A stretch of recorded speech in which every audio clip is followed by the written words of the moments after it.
အနန္တတကုရှင်ဖျားသခင်ဤနှုတ်ကပတ်တော်များကိုဖတ်ရွတ်ပြခြင်းများဤစာညွန့်ပေါင်း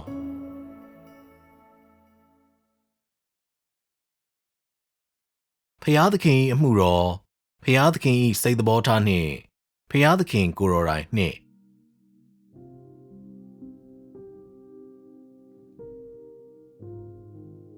ဖျားသခင်၏စမ်းသပ်မှုများပေါ်ဒွိဟအတွေးများမရှိစေနှင့်ယောဘထံမှ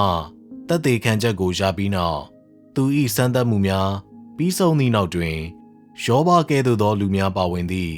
အုပ်စုတစုသို့မဟုတ်တစုတတ်ပိုသောအုပ်စုများကိုရလိမ့်မည်ဟုဖျားသခင်စိတ်ဆုံးဖြတ်ခဲ့သည်သို့တော်လည်းစာတန်သည်ဖျားသခင်နှင့်အလောင်းစားလုပ်ခြင်းအပြင်ယောဘအားစုံစမ်းနှောက်ယှက်ခဲ့သောတိုက်ခိုက်ခဲ့ပြီးနှိပ်စက်ညှဉ်းပန်းခဲ့သောနည်းလမ်းများကိုအသုံးပြု၍အခြားမည်သူတစ်ဦးတစ်ယောက်ကိုမဆိုတိုက်ခိုက်ရန်သို့မဟုတ်နှိပ်စက်ညှဉ်းပန်းရန်စာတန်ကိုနောက်ထပ်မည်သည့်အခါမျှအခွင့်မပေးရန်ဖျားသခင်စိတ်ဆုံးဖြတ်ခဲ့သည်ခွန်အားနည်းသောမိုက်မဲပြီးပညာမဲ့သောလူသားပေါ်ရင်းကဲ့သို့အရာများကိုနောက်ထပ်ပြုရန်စာတန်အားဖျားသခင်ခွင့်မပြုခဲ့ပေယောဘကိုစာတန်စုံစမ်းနှောက်ယှက်ခဲ့သည်မှာလုံလောက်ပေပြီလူတို့ကိုလိုရှိသည့်တိုင်နှိပ်စက်ညှဉ်းပန်းရန်စာတန်အားဖျားသခင်အခွင့်မပေးခြင်းမှာဖျားသခင်၏တနာခြင်းကရုဏာပင်ဖြစ်သည်ဖျားသခင်အတွက်မူကားယောဘသည်စာတန်၏စုံစမ်းနှောက်ယှက်ခြင်းနှင့်နှိပ်စက်ညှဉ်းပန်းမှုကိုခံခဲ့ပြီးသည်မှာလုံလောက်ပြီဖြစ်သည်ရှင်းကဲ့သို့အရာများကိုနောက်ထပ်ပြုရန်စာတန်အားဖျားသခင်ခွင့်မပြုခဲ့ပေအဘယ်ကြောင့်ဆိုသောဖျားသခင်နောက်သို့လိုက်သောလူများ၏အသက်နှင့်အရာခတ်သိမ်းကိုဖျားသခင်အုပ်ဆိုးပြီးဖျားသခင်စီစဉ်ညွှန်ကြားသောကြောင့်ဖြစ်ပြီးစာတန်သည်အလိုရှိသလိုဖျားသခင်ရွေးချယ်ထားသောသူများကိုကြိုးကိုင်ညွှန်ကြားရန်အခွင့်မရှိပေဤချက်ကိုသင်တို့ရှင်းလင်းစွာသိသင့်သည်ဖျားသခင်၏လူသား၏အားနည်းချက်ကိုဂရုစိုက်ပြီးသူ၏မိုင်မဲခြင်းနှင့်ပညာမဲ့ခြင်းကိုနားလည်တော်မူ၏လူသားသည်ကယ်တင်ခြင်းကိုအလျင်းခံနိုင်ရန်ဖျားသခင်သည်သူ့ကိုစာတန်လက်သို့အပ်လိုက်ရတော့လေစာတန်၏အယူလုပ်ခြင်းနှင့်နှိပ်စက်ညှဉ်းပန်းခြင်းတို့အားလူသားခံရသည်ကိုဖျားသခင်မမြင်လိုပေလူသားအမြဲတစေခံစားရသည်ကိုလည်းဖျားသခင်မမြင်လိုပေလူသားသည်ဖျားသခင်၏ဖန်ဆင်းခြင်းကိုခံခဲ့ရပြီးဖျားသခင်သည်လူသား၏အရာခတ်သိမ်းကိုအုပ်ဆိုးပြီးစီစဉ်ခြင်းမှာအမှန်ပင်အကျိုးသင့်အကြောင်းသင်ရှိပေသည်ဤသည်မှာဖျားသခင်၏တာဝန်ဖြစ်ပြီးဖျားသခင်၏အရာခတ်သိမ်းကိုအုပ်ဆိုးသောအာဏာပင်ဖြစ်သည်ဖျားသခင်သည်စာတန်အားလူသားကိုအလိုရှိသလိုညှဉ်းပန်းရန်နှင့်နှိပ်စက်ရန်ခွင့်မပြုပေလူသားကိုလမ်းလွဲစေရန်အမျိုးမျိုးသောနည်းလမ်းများကိုအသုံးပြုရန်စာတန်အားအခွင့်မပေးချေထိုများမကလူသားပေါ်ဖျားသခင်၏အချုပ်အခြာအာဏာကိုဝင်ရောက်နှောက်ယှက်ရန်စာတန်အားအခွင့်မပေးသည့်ပြင်အရာခတ်သိမ်းပေါ်ဖျားသခင်အုပ်ဆိုးသောဥပဒေသားများကိုနင်းချရန်သို့မဟုတ်ဖျက်ဆီးရန်လူသားမျိုးနွယ်ကိုစီမံခန့်ခွဲပြီးကယ်တင်သောဖျားသခင်၏ကြီးမြတ်သည့်အမှုအကြောင်းကိုတစုံတရာပြောရန်အခွင့်မပေးချေဖျားသခင်ကယ်တင်လိုသောသူများနှင့်ဖျားသခင်အားသက်သေခံနိုင်သောသူများသည်ဖျားသခင်၏နှစ်6000စီမံခန့်ခွဲမှုစီစဉ်၏အမှု၏အချက်အခြာဖြစ်၍ပုံဆောင်ခြင်းဖြစ်သည်သာမကသူ၏နှစ်6000အမှုထဲမှသူ၏ကြိုးပမ်းမှုများ၏အဖိုးအခလည်းဖြစ်သည်ဖျားသခင်သည်ဤလူများကိုစာတန်အားတမန်ကားရှံကားအဘယ်သို့ပေးနိုင်ခဲ့မည်နည်းလူတို့သည်ဖျားသခင်၏စမ်းသပ်မှုများကိုမကြာခဏစိုးရိမ်ကြပြီးကြောက်ရွံ့တတ်ကြတော်လဲ၎င်းတို့သည်စာတန်၏ကြော်ကွင်းနှင့်အန္တရာယ်များသောနယ်မြေထဲ၌ချိန်တိုင်းအသက်ရှင်နေ၍ထိုနယ်မြေထဲ၌၎င်းတို့သည်စာတန်၏တိုက်ခိုက်ခြင်းနှင့်နှိပ်စက်ညှဉ်းပန်းခြင်းကိုခံကြရတော်လဲ၎င်းတို့သည်ကြောက်ရွံ့ရမှန်းမသိကြသည့်အပြင်တုန်လှုပ်ခြောက်ခြားခြင်းလည်းမရှိပေ အဘဲသို့ဖြစ်ကုန်ပြီနီဖျားသခင်ပေါ်လူသား၏ယုံကြည်ခြင်းမှာသူမြင်နိုင်သောအရာများ၌သာကန့်သက်ထားခြင်းဖြစ်သည်လူသားတို့ဖျားသခင်၏ချစ်ခြင်းနှင့်စိုးရိမ်ခြင်းသို့မဟုတ်လူသားပေါ်သူ၏ကျင်နာမှုနှင့်စာနာထောက်ထားမှုကိုသူသည်အနှဲငယ်များအသိအမှတ်ပြုခြင်းမရှိပေသို့တော်လည်းဖျားသခင်စမ်းသပ်မှုများနှင့်ပတ်သက်၍အနှဲငယ်စိုးရိမ်ပူပန်ခြင်းနှင့်ကြောက်ရွံ့ခြင်းတရားစီရင်ခြင်းနှင့်ပြစ်တင်ဆုံးမခြင်းဖုံးအာနုဘော်နှင့်အမျက်ဒေါသအတွက်လူသားသည်ဖျားသခင်၏ကောင်းသောရည်ရွယ်ချက်များပေါ်အနှဲငယ်မျှပင်နားလည်မှုမရှိပေစမ်းသပ်မှုများအကြောင်းဖော်ပြသည့်အခါလူတို့ကဖျားသခင်၌ဖုံးကွယ်ထားသောအကြောင်းရင်းများရှိသကဲ့သို့ထင်မြင်ကြပြီးအချို့ကဖျားသခင်သည်မကောင်းသောကြံစီများကိုလက်သင့်ခံထားသည်ဟု၍ပင်ယုံကြည်ကြကာဖျားသခင်သည်၎င်းတို့အားမည်သို့အမှန်တကယ်ပြုမည်ကိုမသိကြပေထို့ကြောင့်ဖျားသခင်၏အချုပ်အခြာအာဏာနှင့်အစီအစဉ်များကိုနာခံသည်ဟုကြွေးကြော်သည့်တစ်ချိန်တည်းတွင်၎င်းတို့သည်လူသားပေါ်ဖျားသခင်၏အချုပ်အခြာအာဏာနှင့်လူသားတို့အစီအစဉ်များကိုခုခံရန်နှင့်ဆန့်ကျင်ရန်၎င်းတို့တတ်နိုင်သမျှကိုပြုကြလေသည်အဘယ်ကြောင့်ဆိုသောအကယ်၍၎င်းတို့သည်သတိမထားပါကဖျားသခင်လှည့်စားခြင်းကိုခံရကြမည်အကယ်၍၎င်းတို့သည်၎င်းတို့၏ကိုယ်ပိုင်ကံကြမ္မာကိုမဆုပ်ကိုင်ပါက၎င်းတို့၌ရှိသမျှကိုဖျားသခင်ရုပ်သိမ်းနိုင်ပြီး၎င်းတို့၏အသက်ပင်လျင်ဆုံးနိုင်သည်ဟုယုံကြည်ကြသောကြောင့်ဖြစ်သည်လူသားသည်စာတန်၏စခန်းထဲ၌ရှိတော်လဲသူသည်စာတန်၏နှိပ်စက်ညှဉ်းပန်းခံရမည်ကိုတစ်ချိန်တစ်ခါမျှစိုးရိမ်ပူပန်ခြင်းမရှိပေထို့ပြင်သူသည်စာတန်၏နှိပ်စက်ညှဉ်းပန်းခြင်းကိုခံရတော်လဲစာတန်၏ဖမ်းဆီးချုပ်နှောင်ခြင်းခံရမည်ကိုတစ်ချိန်တစ်ခါမျှကြောက်ရွံ့ခြင်းမရှိပေသူသည်ဖျားသခင်၏ကယ်တင်ခြင်းကိုလက်ခံသည်ဟုဆိုမြဲဆိုတော်လဲဖျားသခင်ကိုယုံကြည်စိတ်ချခြင်းသို့မဟုတ်ဖျားသခင်သည်စာတန်၏လက်သေးများမှလူသားကိုအမှန်တကယ်ကယ်တင်လိမ့်မည်ဟုမည်သည့်အခါမျှယုံကြည်ခြင်းမရှိပေအကယ်၍လူသားသည်ယောဘကဲ့သို့ဖျားသခင်၏စီစဉ်ညွှန်ကြားမှုများနှင့်အစီအစဉ်များကိုကျိုးနွံနာခံနိုင်ပြီးသူ၏ဖြစ်တည်သမျှကိုဖျားသခင်၏လက်ထဲသို့ပေးနိုင်ပါကလူသား၏အဆုံးသတ်သည်ယောဘ၏အဆုံးသတ်ကဲ့သို့ဖျားသခင်၏ကောင်းကြီးမင်္ဂလာများကိုလက်ခံရရှိခြင်းနှင့်တူညီလိမ့်မည်မဟုတ်လောအကယ်၍လူသားသည်ဖျားသခင်၏အုပ်စိုးမှုကိုလက်ခံပြီးကျိုးနွံနာခံနိုင်ပါကဆုံးရှုံးရန်အကြောင်းအဘယ်ရှိသနည်း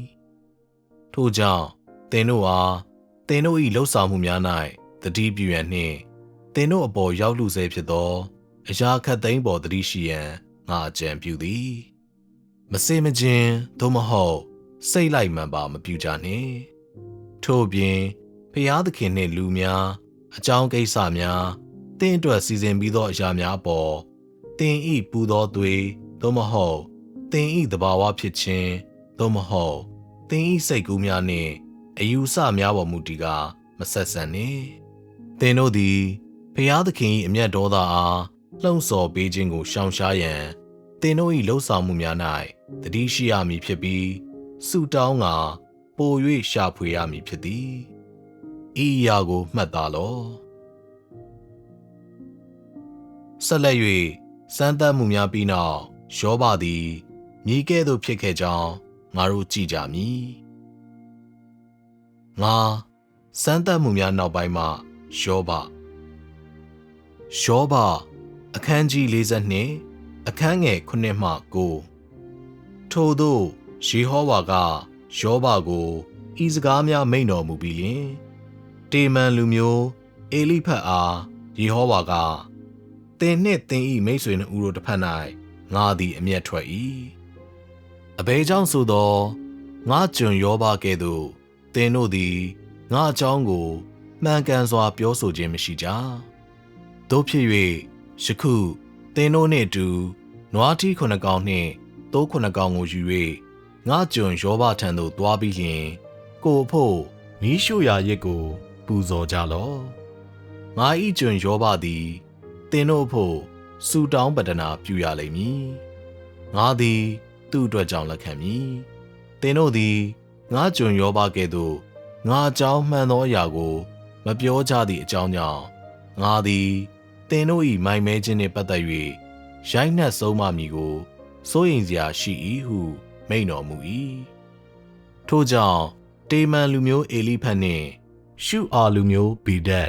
နေမတ်လူမျိုးဇောဖာတို့သည်ထွက်သွား၍သူတို့အားယေဟောဝါမှားထားတော်မူသည်နှင့်အညီလှုပ်ဆောင်ကြ၏ယေဟောဝါသည်လည်းယောဘကိုလက်ခံတော်မူ၏ယောဘအခန်းကြီး42အခန်းငယ်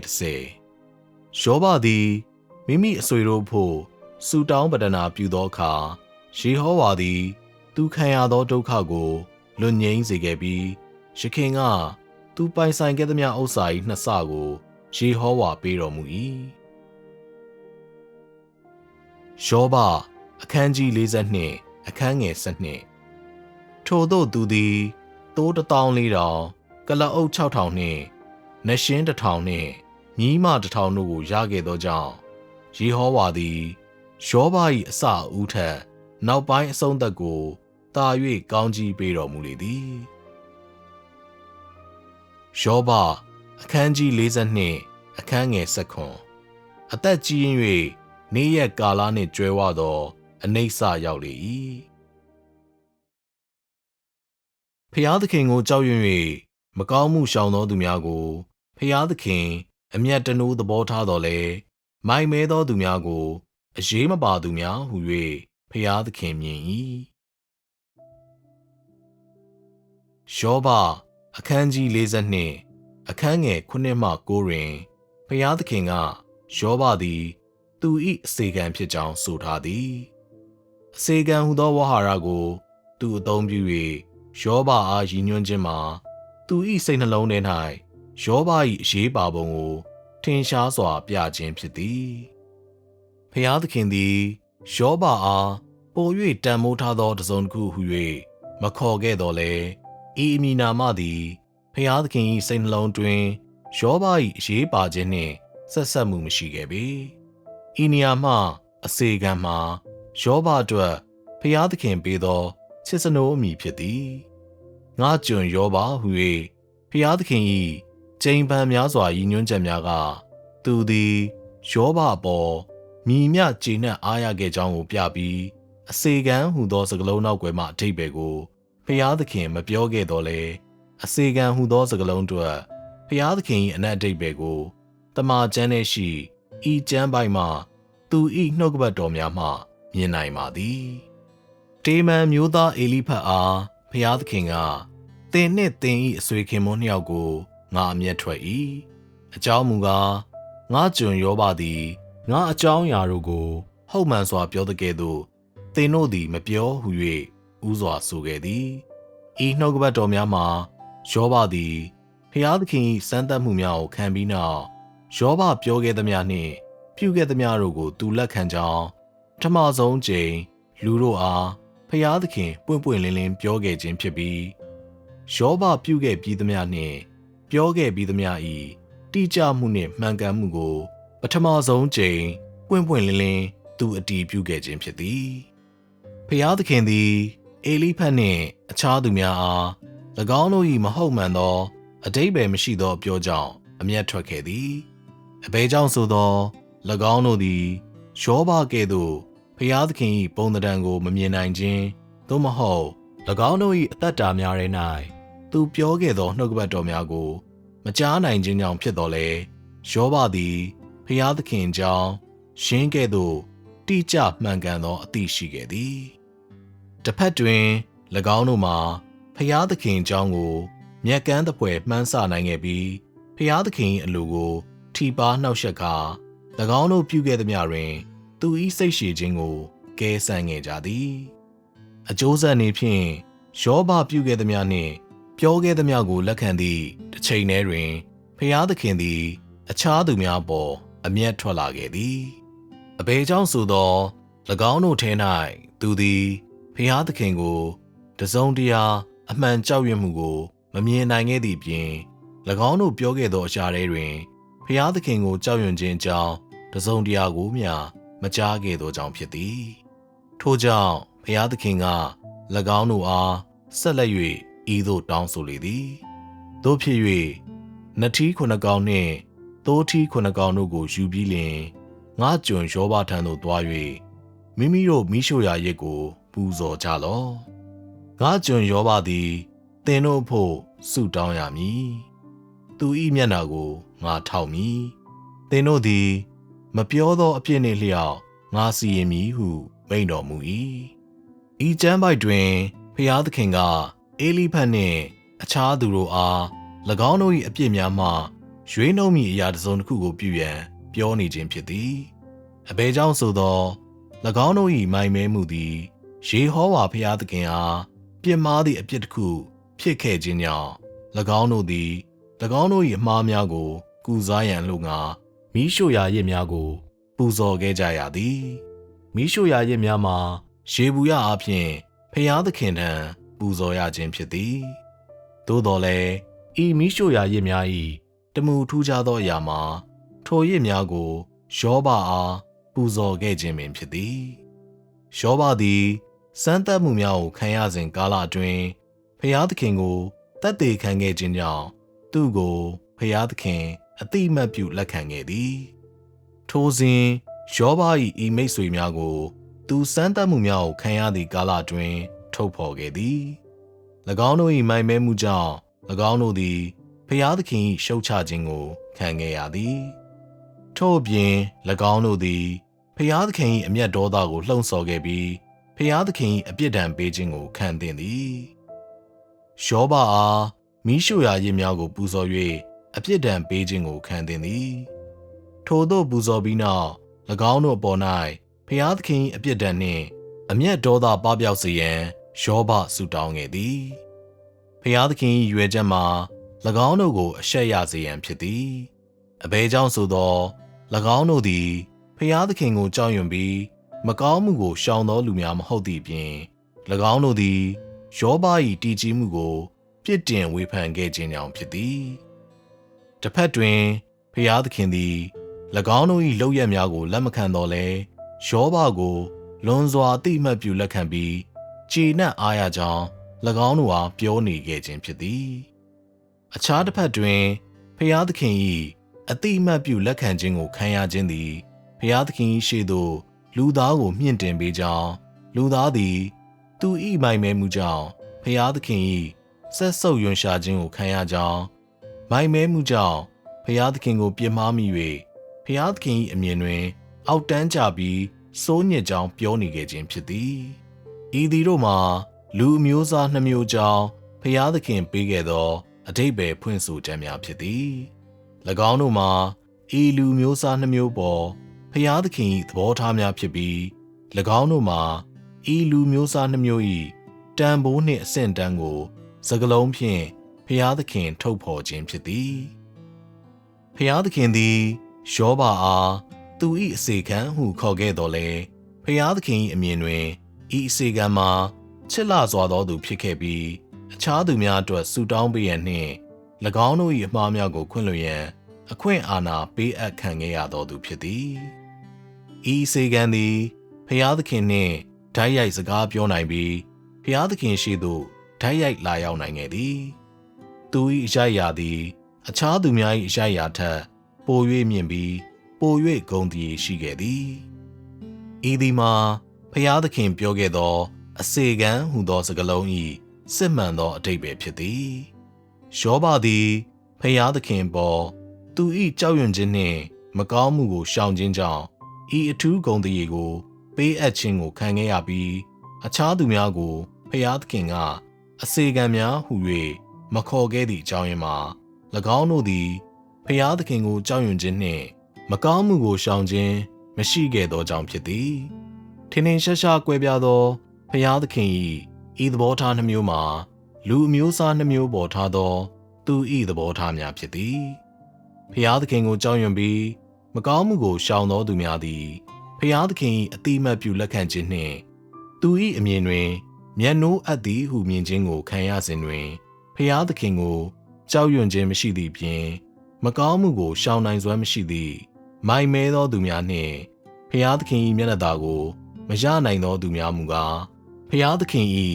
ဆက်ဆုပ်ယွန်ရှာမှုနှင့်ရှုတ်ချခြင်းကိုမကြာခဏခံရပြီးဖျားသခင်၏အမြင်တွင်အောက်တန်းကြသည်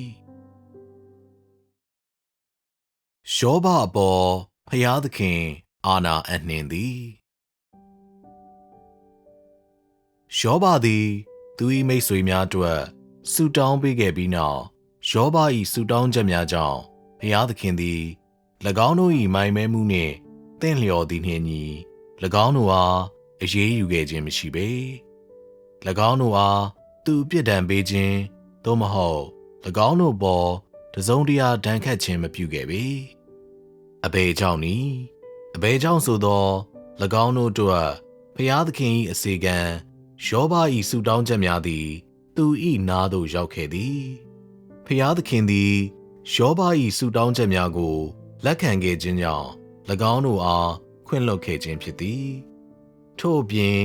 ဤအရာ၌မြည်သည့်အရာကိုငါတို့မြင်ရသည်။ဖျားသခင်သည်တစုံတဦးကိုကောင်းကြီးပေးသောအခါသူသည်၎င်းတို့အားဆုကျေးဇူးများစွာကိုပေးသည်။ရုပ်ဝတ္ထုဆုကျေးဇူးများသာမဟုတ်ပါ။ဖျားသခင်သည်၎င်းတို့အားဩဇာအာဏာကိုလည်းပေးပြီးအခြားသူများအတွက်ဆုတောင်းပေးရသည့်အခွင့်ကို၎င်းတို့အားပေးသည်။ထို့ပြင်ဖျားသခင်သည်ဤဆုတောင်းချက်များကိုနားညောင်းသောကြောင့်ထိုလူတို့၏ပြစ်မှားခြင်းများကိုသတိမရဘဲနေ၍လွန်သွားလိမ့်မည်။ဤသည်မှာယောဘအားဖျားသခင်ပေးခဲ့သောအာဏာပင်ဖြစ်သည်။၎င်းတို့၏ပြစ်ဒဏ်ကိုရပ်တန့်ရန်ယောဘ၏ဆုတောင်းချက်များအားဖြင့်ယေဟောဝါဖျားသခင်သည်ထိုမိုင်မဲသောလူများကိုအရှက်ရစေခဲ့သည်။၎င်းမှာအေလိဖတ်နှင့်အခြားသူများအတွက်သူ၏အထူးအပြစ်ဒဏ်ပေးခဲ့ခြင်းပင်အမှန်ဖြစ်သည်။ရှောဘသည်ဖျားသခင်၏ကောင်းကြီးပေးခြင်းကိုနောက်တစ်ဖန်ခံစားရပြီးစာတန်၏ဆွဆွဲခြင်းကိုဘယ်သောအခါမျှနောက်ထပ်ခံရခြင်းမရှိတော့။ယေဟောဝါဖျား၏မိန့်မြွက်ချက်များထဲမှနှုတ်ကပတ်တော်များမှာငါကျွန်ယောဘသည်ငါအကြောင်းအရာတို့ကိုဟုတ်မှန်စွာပြောသကဲ့သို့သင်တို့သည်မပြောဟူ၍ဖြစ်သည်။ယောဘပြောခဲ့သောအရာမှာအဘယ်အရာဖြစ်သနည်း။၎င်းမှာယခင်ကငါတို့ပြောခဲ့ပြီးသောအရာပင်ဖြစ်သကဲ့သို့ယောဘပြောခဲ့သည်ဟူ၍မှတ်တမ်းတင်ထားသည့်ယောဘဝတ္ထုထဲမှများစွာသောစာမျက်နှာများပေါ်ရှိစကားလုံးများပင်ဖြစ်သည်။များစွာသောဤစာမျက်နှာပေါ်ရှိစကားလုံးများအလုံးထဲတွင်ယောဘသည်ဖျားသခင်နှင့်ပတ်သက်၍တစ်ချိန်တစ်ခါမျှပင်တစုံတရာညှိတွားခြင်းသို့မဟုတ်တွေးဟဖြစ်ခြင်းမရှိခဲ့ပေ။သူသည်ရလက်ကိုသာရိုးရိုးရှင်းရှင်းစောင့်ဆိုင်လေ၏။ဤသို့စောင့်ဆိုင်ခြင်းမှာသူ၏နာခံသောသဘောထားဖြစ်ပြီးထိုသို့နာခံခြင်း၏ရလက်နှင့်ဖျားသခင်အားသူပြောခဲ့သောစကားများ၏ရလက်ကြောင့်ယောဘသည်ဖျားသခင်၏အတိအမှတ်ပြုလက်ခံခြင်းကိုခံခဲ့ရခြင်းဖြစ်သည်။စမ်းသပ်မှုများကိုသီးခံပြီးခက်ခဲခြင်းကိုသူကြုံခဲ့ရသည့်အချိန်တွင်ဖျားသခင်သည်သူ၏နဘေး၌ရှိနေခဲ့သည်။ထို့ပြင်သူ၏ခက်ခဲခြင်းသည်ဖျားသခင်၏မျက်မှောက်တော်ကြောင့်ရောနှဲခဲ့ခြင်းမရှိစေကမူဖျားသခင်သည်သူမြင်လိုသောအရာကိုမြင်ခဲ့ရပြီးသူကြားလိုသောအရာကိုကြားခဲ့ရသည်။ယောဘ၏လှုပ်ဆောင်မှုတစ်ခုချင်းစီနှင့်စကားတစ်ခွန်းချင်းစီသည်ဖျားသခင်၏နားနှင့်မျက်စိရှေ့ရောက်ခဲ့သည်။ဖျားသခင်မြင်ခဲ့ကြားခဲ့သည်။ဤသည်မှာအဖြစ်မှန်ပင်ဖြစ်သည်။ဖျားသခင်ကြောင့်ယောဘ၏သိခြင်းနှင့်ထိုအချိန်ကသူ၏စိတ်နှလုံးထဲ၌ဖျားသခင်နှင့်ပတ်သက်သည့်သူ၏အတွေးများမှာထိုကာလတွင်ယနေ့ခေတ်လူများ၏အတွေးများကဲ့သို့အတိအကျဖြစ်ခဲ့မည်မဟုတ်သည်မှာအမှန်ပင်ဖြစ်သည်။သို့တော်လည်းခေတ်ကာလနှင့်ဆက်ဆက်စဉ်းစားရာ၌ယောဘ၏အပြုအမူနှင့်သူ၏စိတ်နှလုံးထဲမှအတွေးများနှင့်သူဖော်ပြခဲ့ပြီးထုတ်ဖော်ခဲ့သည်တို့မှာဖျားသခင်၏လိုအပ်ချက်များနှင့်ပြည့်စုံခဲ့သောကြောင့်သူပြောခဲ့သမျှကိုဖျားသခင်ဆက်၍အတိအမှတ်ပြုခဲ့ခြင်းဖြစ်သည် စမ်းသပ်မှုများကိုရောဘခံခဲ့ရသည့်အချိန်တော်တွင်သူ၏စိတ်နှလုံးထဲ၌စဉ်းစားခဲ့ပြီးလောက်ရန်စိတ်ဆုံးဖြတ်ခဲ့ခြင်းမှာဖျားသခင်အားရလဒ်တစ်ခုကိုပြခဲ့ပြီးထိုရလဒ်မှာဖျားသခင်ကိုကျေနပ်စေခဲ့သည်ထို့နောက်ဖျားသခင်သည်ယောဘခံရသောစမ်းသပ်မှုများကိုရုပ်သိမ်းခဲ့သည်ယောဘသည်သူ၏ဒုက္ခဆင်းရဲများထဲမှထွက်ပေါ်လာခဲ့ပြီးသူခံရသောစမ်းသပ်မှုများမှာကုန်လွန်ခဲ့ပြီးသူ့ပေါ်နောက်ထပ်မည်သည့်အခါမျှကြားရောက်ခြင်းမရှိခဲ့ပေယောဘသည်စမ်းသပ်မှုများကိုခံနှင့်ပြီးဖြစ်၍ဤစမ်းသပ်မှုများကိုခံရစဉ်ကာလတွင်မြဲမြံစွာရပ်တည်ခဲ့ပြီးစာတန်ကိုလုံးလုံးလျားလျားအောင်နိုင်ခဲ့ခြင်းကြောင့်ဖျားသခင်သည်သူတရားသဖြင့်အလွန်ရသင့်ရထိုက်သောကောင်းကြီးမင်္ဂလာများကိုသူ့အားပေးခဲ့သည်ယောဘအခန်းကြီး42အခန်းငယ်10မှ12တွင်မှတ်တမ်းတင်ခဲ့သည်နှင့်အညီယောဘသည်နောက်ထပ်တစ်ဖန်ကောင်းကြီးမင်္ဂလာကိုခံစားခဲ့ရပြီးပထမဖြစ်စဉ်ထက်ပို၍ကောင်းကြီးမင်္ဂလာကိုခံစားခဲ့ရသည်ဤချိန်တွင်စာတန်သည်နောက်ဆုတ်ခဲ့ပြီးဖြစ်၍မည်သည့်အရာကိုမျှပြောခဲ့ခြင်းသို့မဟုတ်ပြုခဲ့ခြင်းမရှိတော့ပေထိုချိန်မှစ၍ယောဘသည်စာတန်၏နှောက်ယှက်ခြင်းသို့မဟုတ်တိုက်ခိုက်ခြင်းကိုခံခဲ့ရခြင်းမရှိတော့ပေထို့အပြင်စာတန်ယောဘအားဖျားသခင်ကောင်းကြီးမင်္ဂလာများပေးခြင်းကိုဆန့်ကျင်၍ဆွဆွဲချက်များကိုတင်ခဲ့ခြင်းမရှိတော့ပေယောဘသည်သူ၏နောက်ပိုင်းအသက်တာတစ်ဝက်ကိုဖျားသခင်ပေးသောကောင်းကြီးမင်္ဂလာများဖြင့်ကုန်လွန်စေသည်ထိုအချိန်ကကိုရော၏ကောင်းကြီးမင်္ဂလာများသည်တိုးများကျွဲနွားတိရစ္ဆာန်ကလပ်အုပ်များရုပ်ဝတ္ထုပိုင်ဆိုင်မှုများနှင့်အစရှိသည်တို့ကိုသာကန့်သတ်ခဲ့တော်လဲဖျားသခင်သည်သူ၏စိတ်နှလုံးထဲ၌ယောဘအပေါ်ပေးအပ်လိုသောကောင်းကြီးမင်္ဂလာများမှာဤအရာထက်လွန်စွာပိုခဲ့သည်ထိုအချိန်ကယောဘအားမိကဲ့သို့သောထာဝရဂရုများကိုဖျားသခင်ပေးလိုခဲ့ကြောင်းမှတ်တမ်းတင်ခဲ့ခြင်းရှိသလောယောဘအားပေးသောသူ၏ကောင်းကြီးမင်္ဂလာများထဲတွင်ဖျားသခင်သည်ယောဘ၏အဆုံးသက်ကိုဖော်ပြခြင်းသို့မဟုတ်ထည့်သွင်းစဉ်းစားခြင်းမရှိခဲ့ပေထို့ပြင်ဖျားသခင်၏စိတ်နှလုံးတွင်ယောဘသည်မည်သည့်အရေးပါခြင်းသို့မဟုတ်နေရာ၌ရှိကြောင်းကိုပဓာနမထားပါကအချုပ်အားဖြင့်ဖျားသခင်သည်သူ၏ကောင်းကြီးမင်္ဂလာများနှင့်ပတ်သက်၍အလွန်ချင့်ချိန်ချိန်ရှိခဲ့သည်ဖျားသခင်သည်ယောဘ၏အဆုံးသက်ကိုကြီးညာခဲ့ခြင်းမရှိပေဤသည်မှာအဘယ်အရာကိုဆိုလိုသနည်းထိုချိန်ကဖျားသခင်၏အစီအစဉ်သည်လူသား၏အဆုံးသက်ကိုကြီးညာသည့်အဆင့်ထိမရောက်ခဲ့သေးကြထိုအစီအစဉ်သည်ကိုရော၏နောက်ဆုံးမှုတွေသို့ဝင်ရောက်ခြင်းမရှိခဲ့သေးပေဖျားသခင်သည်အဆုံးသက်ကိုဖော်ပြခဲ့ခြင်းမရှိဘဲလူသားအပေါ်ရုပ်ဝတ္ထုကောင်းကြီးမင်္ဂလာများကိုပေးအပ်ယုံမျှသာဖြစ်သည်ဤရာ၏အဓိပ္ပာယ်မှာယောဘ၏နောက်ပိုင်းအသက်တာတစ်ဝက်ကိုဖျားသခင်၏ကောင်းကြီးမင်္ဂလာများကြား၌ကုန်လွန်စေခဲ့ပြီး၎င်းမှာသူ့အားအခြားလူများနှင့်ကွဲပြားစေခဲ့သည်သို့တော်လည်း၎င်းတို့နည်းတူသူအသက်အိုမင်းခဲ့ပြီးအခြားတာမန်လူတစ်ဦးကဲ့သို့ပင်လောကကြီးအားနှုတ်ဆက်ခဲ့သည့်နေ့ရက်အချိန်ခါရောက်ခဲ့လေသည်ထို့ကြောင့်အသက်ကြီးရင်၍နေ့ရက်ကာလနှင့်ကြွယ်ဝသောအနိစ္စရောက်လေ၏ယောဘ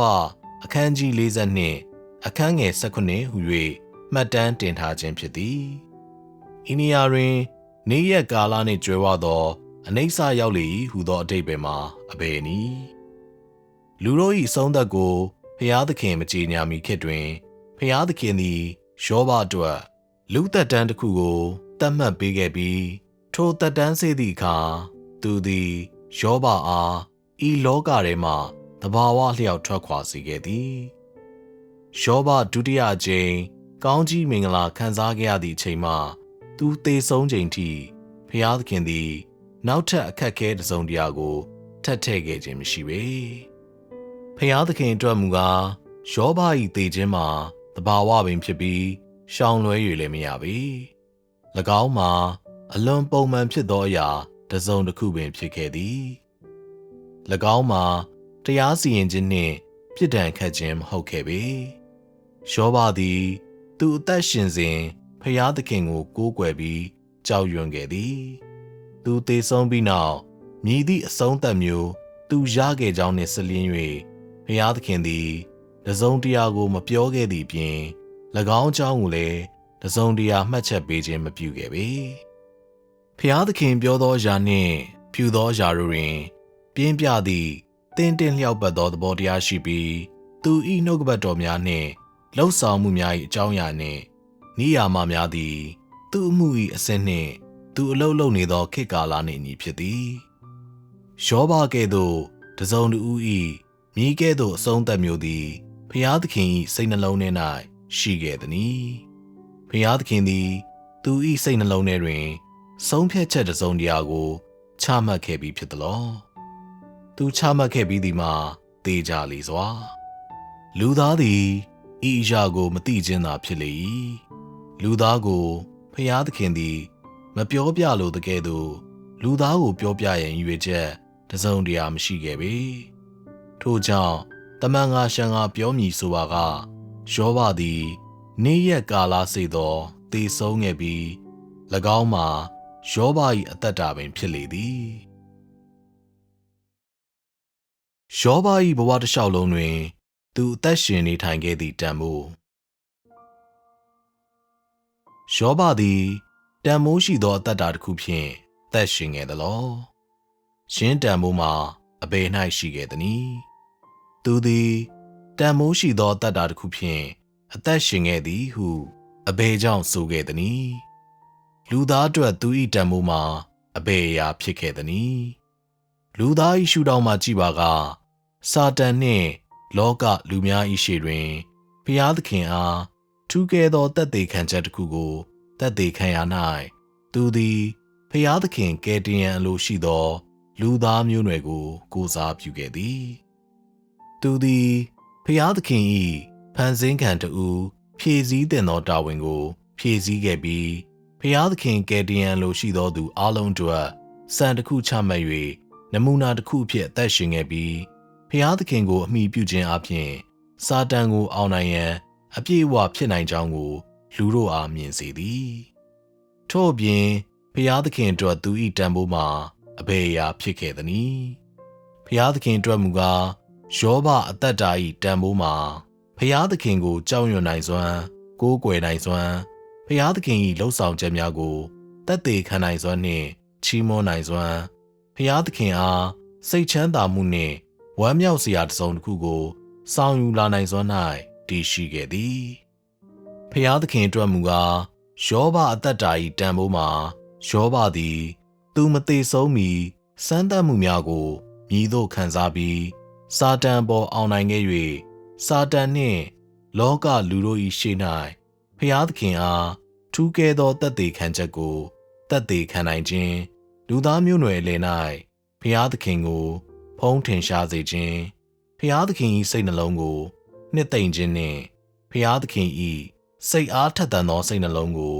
ရလဒ်တစ်ခုအားရှုမြင်စေခြင်းနှင့်မျှော်လင့်ချက်မြင်စေခြင်း၌လည်းတည်ရှိခဲ့သည်သူ၏သက်သေခံချက်သည်ဖျားသခင်အတွက်တယောက်သောသူ၏သက်သေခံချက်၌မြဲမြံစွာယက်တည်နိုင်စွမ်းနှင့်လူသားမျိုးနွယ်ကိုစီမံခန့်ခွဲသည့်ဖျားသခင်၏အမှုတော်၌ဖျားသခင်၏ကိုယ်စားစာတန်အားအရှက်ရစေနိုင်ရန်အတွက်အစဉ်အလာတစ်ခုကိုသတ်မှတ်ပေးခဲ့သည်ဤသည်မှာယောဘအသက်တာ၏တန်ဖိုးပင်ဖြစ်သည်မဟုတ်လောယောဘသည်ဖျားသခင်၏စိတ်နှလုံးကိုသက်သာရာရစေခဲ့သည်ဖုံးထင်ရှားခံရခြင်းကြောင့်ဝမ်းမြောက်ခြင်း၏အမည်တစ်ခုကိုဖျားသခင်အားသူပေးခဲ့ပြီးဖျားသခင်၏စီမံခန့်ခွဲမှုစီစဉ်အတွက်ဝမ်းမြောက်ဖွယ်ကောင်းသောအစအဦးတစ်ခုကိုပေးခဲ့သည်ထို့ပြင်ဤအချိန်မှစတင်ကရှေ့လျှောက်ယောဘ၏အမည်သည်ဖျားသခင်ကိုဖုံးထင်ရှားစေသောသင်္ကေတတစ်ခုနှင့်စာတန်ပေါ်လူသားမျိုးနွယ်၏အောင်နိုင်မှုအမှတ်အသားတစ်ခုဖြစ်လာခဲ့သည်ယောဘသည်သူ၏ဘဝတစ်လျှောက်လုံး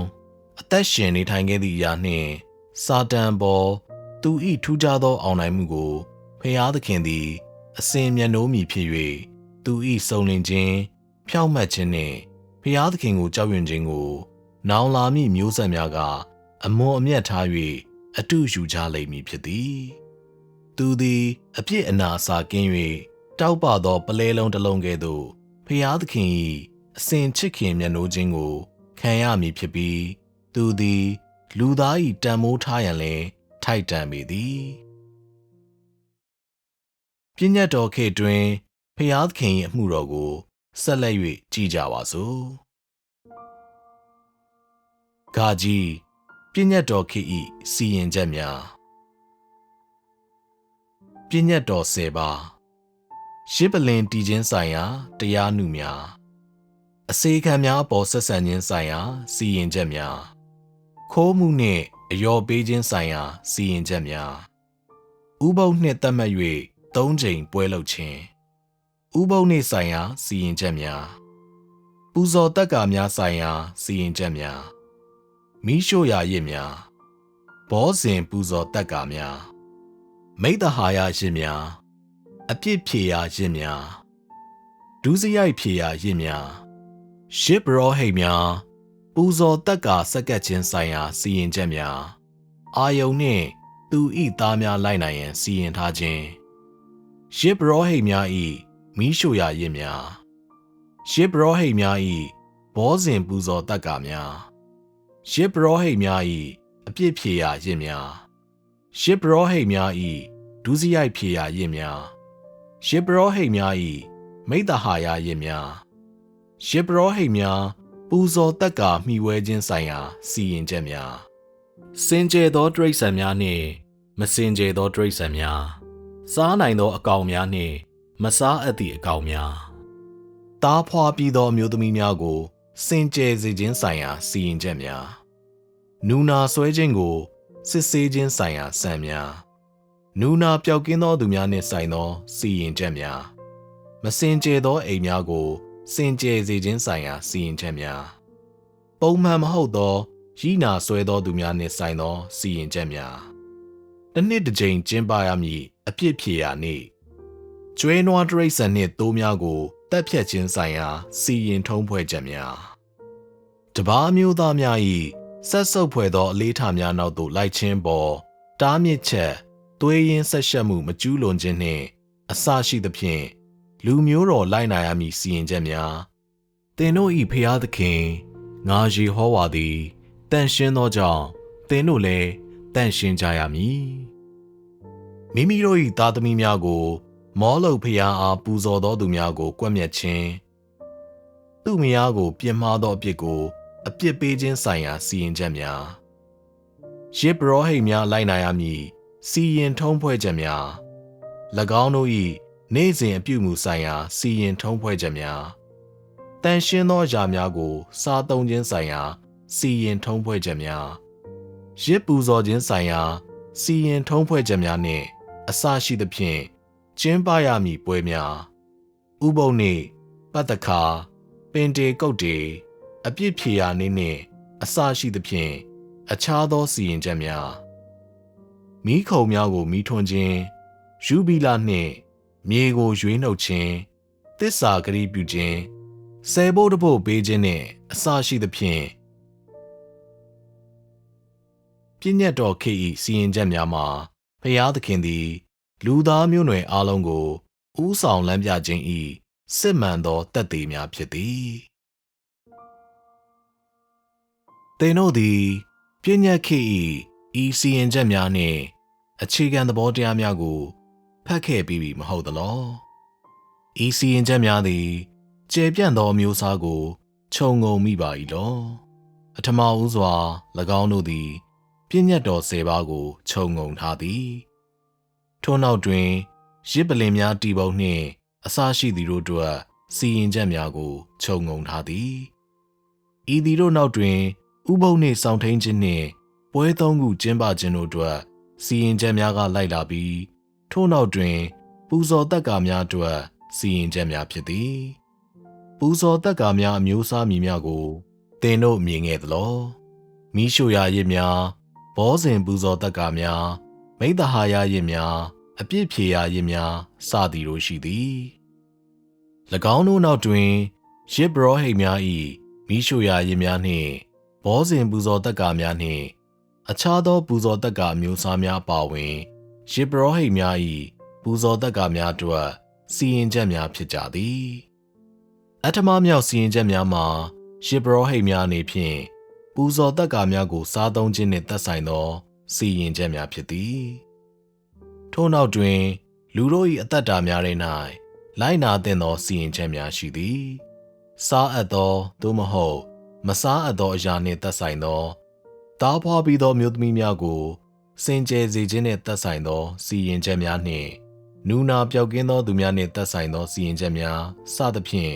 လူတို့၏အသက်တာကဏ္ဍများစွာနှင့်သက်ဆိုင်သည့်ပြဋ္ဌာန်းချက်များရှိသည်ဤစီရင်ချက်များတွင်ဖျားသခင်သည်အနာရောဂါအကြောင်းထိပင်ပြောခဲ့ပြီးသိုးများနှင့်ကျွဲနွားတိရစ္ဆာန်များကိုတပ်ဖြတ်ခြင်းနှင့်သက်ဆိုင်သောစီရင်ထုံးဖွဲ့ချက်များနှင့်အစရှိသည်တို့ပင်ရှိသည်သိုးများနှင့်ကျွဲနွားများကိုဖျားသခင်ဖန်ဆင်းခဲ့ခြင်းဖြစ်ပြီးသင်သည်ဖျားသခင်သင်အားပြောသည်မည်သည့်နည်းဖြင့်မဆို၎င်းတို့အားတပ်ဖြတ်သင်သည်ဖျားသခင်၏နှုတ်ကပတ်တော်များ၌အကြောင်းရင်းရှိသည်မှာတန်တရားဖြစ်ဖွယ်မရှိပါဖျားသခင်အမိန့်ပေးသည့်အတိုင်းပြုမူခြင်းမှာဧကံမုတ်ချမှန်ကန်၍၎င်းမှာအသေးအချပင်လူတို့၏အကျိုးအတွက်ဖြစ်သည်ဥပုသ်နှင့်ပတ္တခါနှင့်အခြားကဲ့သို့သောလိုက်နာကျင်းပမည့်ပွဲများနှင့်စီရင်ထုံးဖွဲ့ချက်များလည်းရှိသည်ဖျားသခင်သည်ဤရှားအားလုံးကိုပြောခဲ့လေသည်မိခုံများကိုမိထွန်းခြင်းယူဘီလာနှင့်မြေကိုရွေးနှုတ်ခြင်းသစ္စာဂတိပြုခြင်းဆယ်ဘိုးတဘို့ပေးခြင်းနှင့်စသဖြင့်အခြားသောစီရင်ချက်များဖြစ်သည့်နောက်ဆုံးစီရင်ချက်များကိုကြည့်ကြပါစို့ဤစီရင်ချက်များသည်ကျယ်ပြန့်သောမျိုးစားကိုခြုံငုံမိသလောပထမဆုံးပြောရမည့်အရာမှာလူတို့၏ပူဇော်တက္ကာများအကြောင်းဖြစ်၍ခိုးမှုနှင့်အယောပေးခြင်းဆိုင်ရာစီရင်ချက်များနှင့်ဥပုသ်နှင့်ကျင်းပခြင်းစသဖြင့်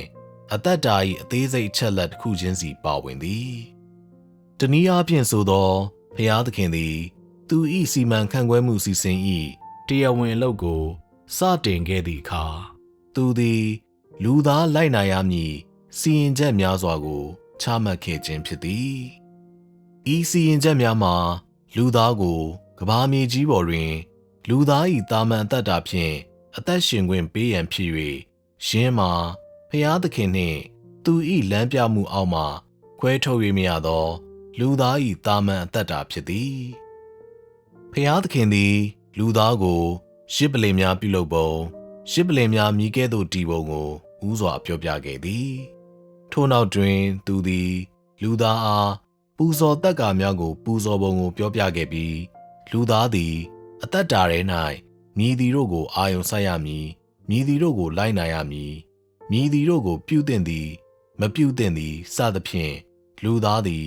မြည်ကဲ့သို့အသက်ရှင်ရမည်ကိုပြဋ္ဌာန်းခဲ့သည်လူသားအတွက်ဖျားသခင်သတ်မှတ်ပေးခဲ့သည့်အရာမှာအလုံးစုံကျုံးဝင်ပြီးဤထုံးတမ်းများစီရင်ချက်များနှင့်အခြေခံသဘောတရားများဖြင့်သူသည်လူတို့၏အပြုအမူကိုစံသတ်မှတ်ခြင်း၎င်းတို့၏အသက်တာကိုဥဆောင်လမ်းပြခြင်းဖျားသခင်၏ပြည့်ညတ်များပေါ်၎င်းတို့၏စတင်လှုပ်ဆောင်ခြင်းကိုဥဆောင်လမ်းပြခြင်းဖျားသခင်၏ပလင်ရှိသို့လာရန်၎င်းတို့အားဥဆောင်လမ်းပြခြင်းလူသားအတွက်ဖျားသခင်ပြုလုပ်ပေးခဲ့သောအရာခတ်သိမ်းအလယ်၌စနစ်တကျဖြစ်ခြင်းပုံစံတကျဖြစ်ခြင်းနှင့်ထိန်းချုပ်နိုင်ခြင်းဇယိုက်လက္ခဏာရှိသောအသက်တာရရှိရေးတွင်၎င်းတို့အားဥဆောင်လမ်းပြခြင်းကိုပြုခဲ့သည်ဖျားသခင်သည်ရိုးရှင်းသောဤစီရင်ချက်များနှင့်အခြေခံသဘောတရားများကိုဥစွာအသုံးပြုကာလူသားအတွက်ကန့်သက်ချက်များကိုချမှတ်ပေးခဲ့သည်ထိုမှသာကမ္ဘာမြေကြီးပေါ်တွင်လူသားသည်ဖျားသခင်ကိုဝတ်ပြုကိုးကွယ်သည့်တာမန်အသက်တာတစ်ခုကိုရလိမ့်မည်လူသား၏တာမန်အသက်တာကိုရလိမ့်မည်ဖြစ်သည်ယင်းမှာသူ၏အနှစ်6000စီမံခန့်ခွဲမှုအစီအစဉ်အစပြုခြင်းတွင်ပါဝင်သည့်အကြောင်းအရာအတိအကျပင်ဖြစ်သည်ဤစီရင်ချက်များနှင့်စီရင်ထုံးဖွဲ့ချက်များသည်အလွန်ကျယ်ပြန့်သောအကြောင်းအရာတစ်ခုကို ခြုံငုံထားသည်၎င်းတို့မှာပြည့်ညတ်တော်ခေတ်တွင်လူသားများကိုဖျားသခင်ဥဆောင်လမ်းပြသောသေးစိတ်ချက်လက်ဖြစ်သည်၎င်းတို့ကိုပြည့်ညတ်တော်ခေတ်မတိုင်မီရှိခဲ့သောလူများလက်ခံ၍လိုက်နာဆောင်ထိန်ခဲ့ကြရန်ဖြစ်သည်၎င်းတို့မှာပြည့်ညတ်တော်ခေတ်တွင်ဖျားသခင်ပြုခဲ့သောအမှုမှတ်တမ်းတစ်ခုဖြစ်ပြီး၎င်းတို့မှာလူသားမျိုးနွယ်အားလုံးပေါ်ဖျားသခင်၏ခေါင်းဆောင်မှုနှင့်လမ်းပြမှုတို့၏စစ်မှန်သောသက်သေပင်ဖြစ်သည်ဖျားသခင်၏သွန်သင်ချက်များနှင့်ထောက်ပံ့မှုများမှာလူသားမျိုးနွယ်နှင့်အစဉ်တစ်ထပ်ထဲကြခြင်းဤစီရင်ချက်များထဲတွင်ဖျားသခင်သည်သူ၏အမှုစီမံခန့်ခွဲမှုနှင့်လူသားမျိုးနွယ်ပေါ်ထားသောသဘောထားမှာတည်ကြည်လေးနက်ကြောင်းတာဝန်ကျေပွန်ကြောင်းတင်းကျပ်ကြောင်းနှင့်တာဝန်ရှိကြောင်းကိုငါတို့မြင်ရသည်သူသည်သူ၏ခြေလှမ်းများနှင့်ညီလူသားမျိုးနွယ်ကြားတွင်သူလုပ်ရမည့်မှုကိုအနည်းငယ်ကွာဟချက်မရှိဘဲသူလုပ်သည်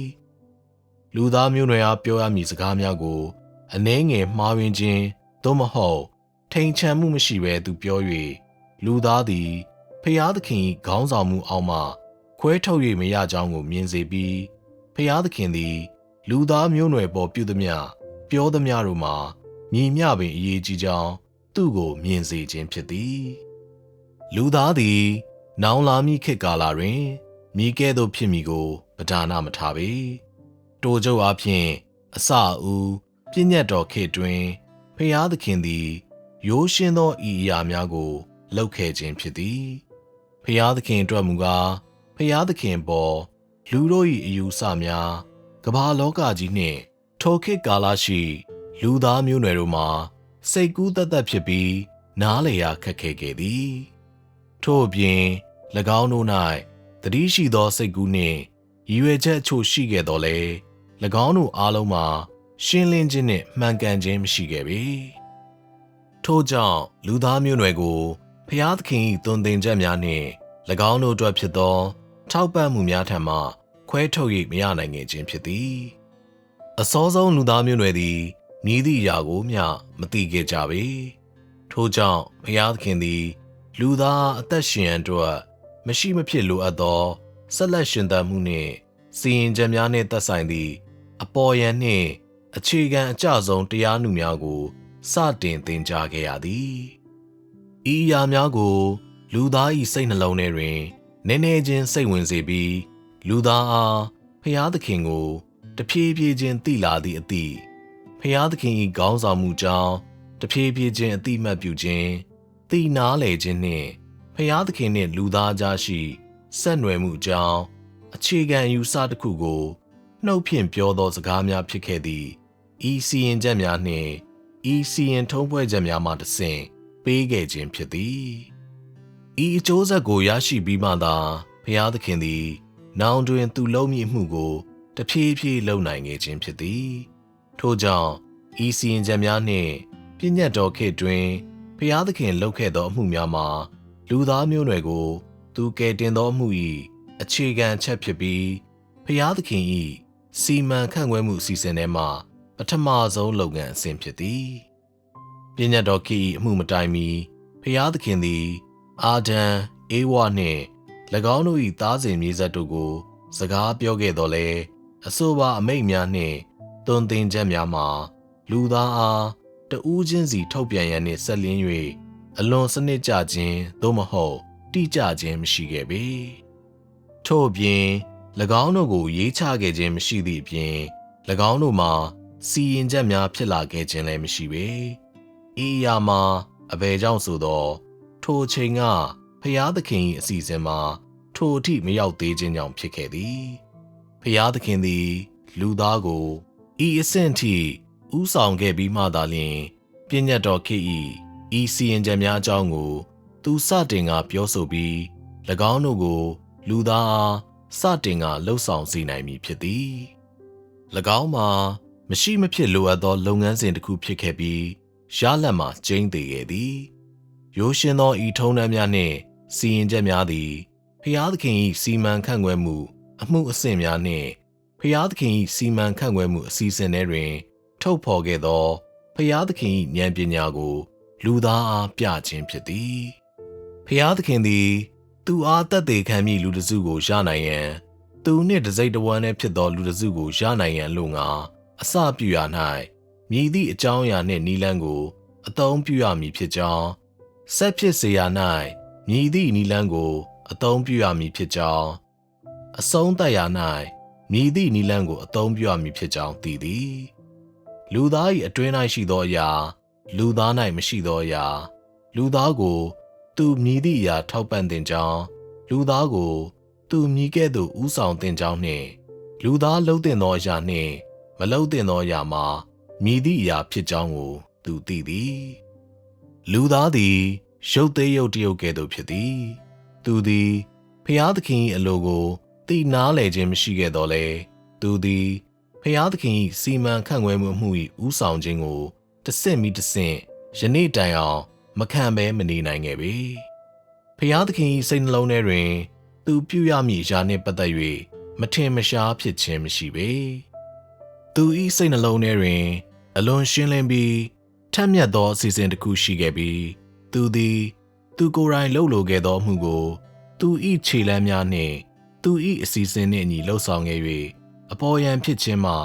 အလွန်လေးနက်ခြင်းထိတိုးတက်ခဲ့သည်သူသည်